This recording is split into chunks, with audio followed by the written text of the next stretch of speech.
বাপে রেল স্টেশনে ভিক্ষা করে, সেই ভিক্ষা করা টাকা পাঠায় ছেলেকে বিশ্ববিদ্যালয়ে পড়াবে বলে, কিন্তু ছেলে এসে একের পর এক বিশ্ববিদ্যালয় রেল স্টেশনে বসে সিগারেট ফুঁকে। এই হলো আমাদের দেশের অবস্থা। কিন্তু এই ভাইটি একেবারে আলাদা। আমার নাম অন্তর মণ্ডল। অন্তর মণ্ডল, আপনি আমার বাবা মায়ের কথা একটু বলতেছিলেন, বলেন তো আরেকবার। আমার বাবা হচ্ছে 2007 সালে মারা গেছেন, উনি একজন কৃষক ছিলেন।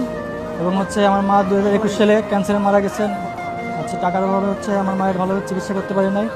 পরে আমি বাবা মারার পর থেকে হচ্ছে আমি আমার পড়াশোনা হলে আমি একাই ধরি, ক্লাস 8 থেকে কৃষিকাজ করছি, তারপর হচ্ছে টিউশনি করে এই পর্যন্ত আসছে আর কি।